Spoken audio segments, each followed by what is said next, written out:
Police lights flooded my driveway at 6 in the morning.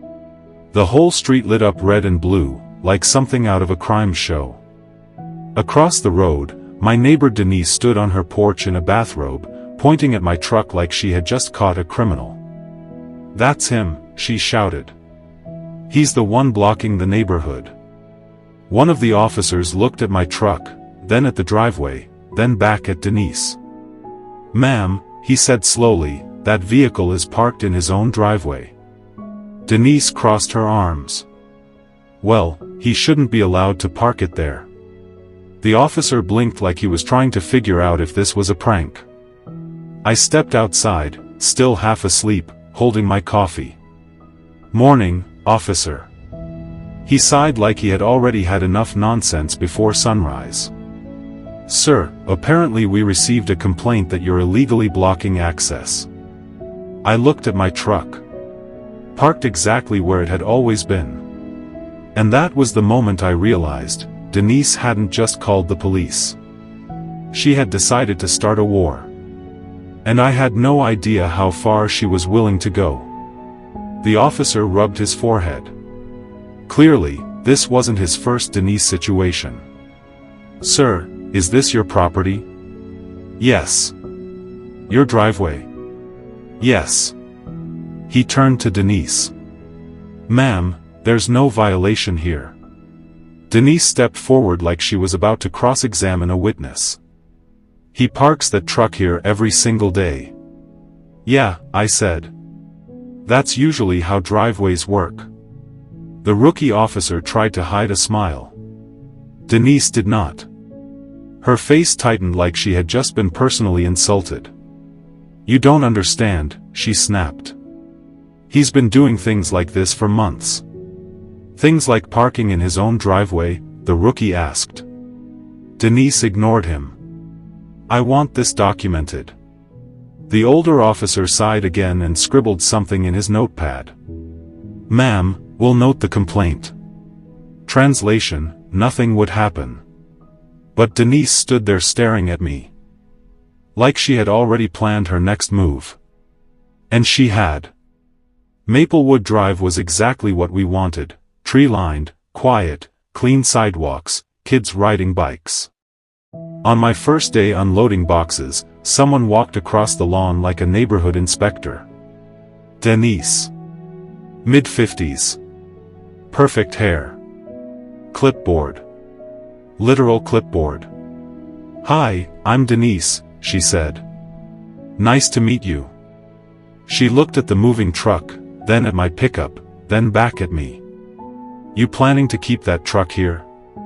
"Yes, it's my truck." She frowned like I had just announced a scrapyard. "Well, this is a very quiet neighborhood." "I noticed," I said. "We try to maintain high standards." Red flag. But at the time, I thought she was just being particular. I was wrong. 3 days later, I found a note under my windshield wiper. Bold letters: vehicle storage violation. The note claimed my truck had been parked improperly for extended periods. I called the city office. The woman laughed. "Sir, we didn't send this. Someone in your neighborhood has been doing this for years." I already knew who. Denise. Trash cans, lawn height, parking, she documented everything. Denise wasn't just annoying. She had a pattern. After that, the complaints kept piling up. Noise complaint for mowing in the afternoon. Trash bins, out too early. Recycling bin, too visible. Truck, blocking emergency access. Police officers began recognizing me. "Man, what did you do to make that lady hate you?" one joked. "Parked in my driveway," I said. He laughed. Denise did not. Every encounter became tense. She'd stare. Shake her head. Scribble on that clipboard. One afternoon. "You know, I've reported your vehicle multiple times." "Congrats," I said. Her eyes narrowed. You won't think it's funny when someone important gets involved." I almost laughed. Instead, I nodded. "Good luck with that." She walked away, confident she was winning. I didn't realize yet how far she'd go. 2 weeks later, a certified letter arrived. Denise's attorney claimed my truck was a public nuisance. Move it permanently or face legal action. She even cited laws that didn't apply to private property. I showed it to a friend in military legal services. She laughed. "This might be the weakest legal threat I've ever seen." I ignored it. Denise was furious. A few days later, Denise crossed the line. "You think you're untouchable, don't you?" she said. "Not really." "Well, I've filed a report." "With who?" "With the Air Force," she said proudly. My attention sharpened. "You did what?" She walked away smiling, confident she'd finally gone over my head. What she didn't realize, that complaint was going straight to my office. Then she escalated further. Child Protective Services arrived, claiming unsafe conditions for my daughter. The investigator checked the house, spoke with my daughter, and within minutes confirmed everything was fine. False report. But the scare made it serious. Now Denise had taken a personal attack too far. A month later, we were in a small courtroom. Denise sat smugly across the aisle. I walked in wearing full Air Force dress uniform, polished brass, silver eagles, ribbons gleaming. The room went quiet. Denise froze.